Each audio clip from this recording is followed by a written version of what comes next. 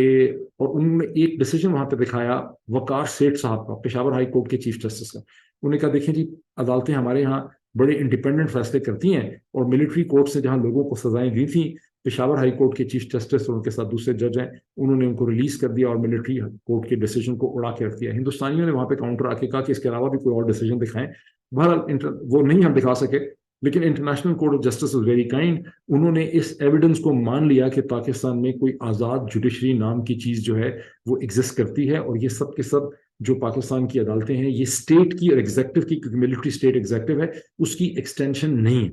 یہ میں ایگزامپل اس لیے سیٹ کر رہا ہوں کہ جس راستے پہ پاکستان کی ملٹری اسٹیبلشمنٹ اس وقت اپنے غصے میں اور غیظ و غضب میں جا رہی ہے، اس کی اور بھی امپلیکیشنز ہیں. اس لیے میں کم از کم ایز ویری سنسیئرلی یہ ریکویسٹ کروں گا کہ اس راستے پہ نہ جائیں جس سے آپ کو بعد میں بہت زیادہ نقصانات جو ہیں آپ کو اٹھانے پڑ سکتے ہیں. اب ہم آ گئے اس چیز کے اوپر. اسٹیبلشمنٹ پہ آف کورس بہت زیادہ پریشر ہے اسٹرانگ رسپانس دینے کا. ایک سائڈ سے وہ اسٹرانگ رسپانس دینا چاہ رہے ہیں، دوسری سائڈ سے وہ یہ کہہ رہے ہیں کہ ہم اولو برانچ ہولڈ کرتے ہیں پولیٹیکل ڈائلاگ کی. اور ساری کہانی بیسکلی طور پہ کس چیز کی ہے؟ ساری کہانی یہ ہے کہ پاکستان کے اندر تو انہوں نے سب چیزوں کو کنٹرول کر لیا ہے. ساری تحریک انصاف کو انہوں نے جیل میں ڈال دیا ہے، عمران خان کو بھی جیل میں ڈال سکتے ہیں، باقی سو کالڈ جو جماعتیں ہیں 13-14 وہ ان کے ساتھ ہیں، عدالتیں ان سے ڈرتی ہیں، جونیئر کورٹس ان کے کنٹرول میں ہیں، ہائی کورٹس ان سے خائف ہیں، صرف سپریم کورٹ تھوڑی بہت ہمت کر لیتی ہے لیکن اس کو بھی بہت زیادہ دبایا ہوا ہے ایز یو آل انڈرسٹینڈ. اور پاکستان میں 33 ٹیلی ویژن چینلز ہیں کرنٹ افیئرس کے، ان سب کی انہوں نے گھیگی دبائی ہوئی ہے، بہت برے ان کے حالات کیے ہوئے. تو پھر سارا چیلنج کہاں پہ؟ سارا چیلنج ہم بد نصیبوں کے کندھوں پہ آ کے گر گیا ہے، جو 4 یا 5 امریکہ، برطانیہ، کینیڈا کے اندر بیٹھے ہوئے ہیں. 2 اس میں سے امریکہ میں ہیں، ایک کینیڈا میں ہے، ایک برطانیہ، 2 برطانیہ میں ہیں. تو آپ یہ سمجھیں کہ اب ہم دشمن بن گئے ہیں پاکستان کے. مطلب دیکھیں کیا انٹرسٹنگ سچویشن ڈیولپ کر گئی ہے کہ ہم پاکستان کے دشمن بن گئے ہیں، اور ہم آگے سے یہ کہہ رہے ہیں کہ جو کچھ پاکستان میں ہو رہا ہے یہ پاکستان دشمنی پہ مبنی. اور ہمیں یہ کہا جا رہا ہے کہ ہم بیرونی طاقتوں کے اعلی کار ہیں، بیرونی طاقتوں کے ساتھ مل کے کر رہے ہیں. حالانکہ ہمارا انالیسس یہ پوائنٹ آؤٹ کرتا ہے کہ پاکستان کے اندر جو کچھ بھی ہو رہا ہے یہ در حقیقت بیرونی طاقتوں کی ایما اور اس کی مرضی پہ ہو رہا ہے. یہی وجہ ہے کہ جب آپ سینکڑوں عورتوں کو گرفتار کرتے ہیں، ہزاروں آدمیوں کو جیل میں ڈال دیتے ہیں، 50 سے 70 لوگوں کو گولی مار کے آپ شہید کر دیتے ہیں، تو نہ امریکہ کے کان پہ جوں ریگتی ہے، نہ برطانیہ کے کان پہ جوں ریگتی ہے، نہ یورپین پارلیمنٹ کے، نہ یورپین یونین کے کان پہ جوں ریگتی ہے. تو بین الاقوامی طاقتیں کس کو سپورٹ کر رہی ہیں؟ آپ کو کر رہی ہیں یا ہمیں کر رہی ہیں؟ بہرحال پاکستان میں بیوقوف بنانے کے لیے کچھ بھی جو ہے وہ کہا جا سکتا ہے. اب جو میں نے آپ کو دکھا دیا ہے کہ جو پی ٹی آئی کی طرف سے نوٹس دیا گیا ہے، اس میں مجھے ایسا لگتا ہے کہ جو کورٹ کمانڈر ہاؤس والا جو مسئلہ ہے وہ بہت زیادہ سنجیدہ ہو چکا ہے پاکستان کی اسٹیبلشمنٹ کے لیے، بیکاز ان کا سارا نیریٹو جو ہے 9 مئی اور 10 مئی کا جو نیریٹو ہے جس کے اوپر وہ کیس بلڈ اپ کر رہے ہیں دہشت گردی کا، وہ کولیپس کر جاتا ہے اگر کورٹ کمانڈر ہاؤس کے کیس کے اوپر جو پبلک اب واقف ہے، جیسا کہ اعتزاز احسن صاحب نے لاہور ہائی کورٹ کے پریمیسز کے اندر کھڑے ہو کے بہت کلیئرلی وہی سوال اٹھائے ہیں جو سوال میں نے آپ کے سامنے اٹھائے ہیں کہ پولیس کہاں تھی، کوئک ریئیکشن فورس کدھر تھی، ملٹری چیک پوسٹ کا کیا ہوا، کورٹ کمانڈر کو الرٹ کیوں نہیں کیا گیا. تو looking at all these situations جو اس وقت بہت بڑا چیلنج بن چکا ہے وہ یہ ہے کہ کسی طرح سے کورٹ کمانڈر ہاؤس والی کہانی کو بیچا جا سکے جو بک نہیں رہی ہے. تو چیلنج اس وقت پرنسپل جو کھڑا ہے وہ نیریٹو کا ہے. اب دیکھتے ہیں کہ آگے اس کو یہ کیسے لے کر چلتے ہیں. میں نے آپ کو شروع میں کہہ دیا تھا کہ کانٹرڈکٹری ڈیولپمنٹس ہیں. پرسنلی میں ابھی بھی یہ سمجھتا ہوں کہ اسٹیبلشمنٹ چاہتی ہے کہ کسی طرح سے ایک پولیٹیکل کنسنسس ہو، لیکن جو اس میں کانفلکٹ ہے اور جو اس میں مجبوریاں نظر آتی ہیں اسٹیبلشمنٹ کی، وہ بھی میں نے آپ کے سامنے رکھنے کی کوشش کی.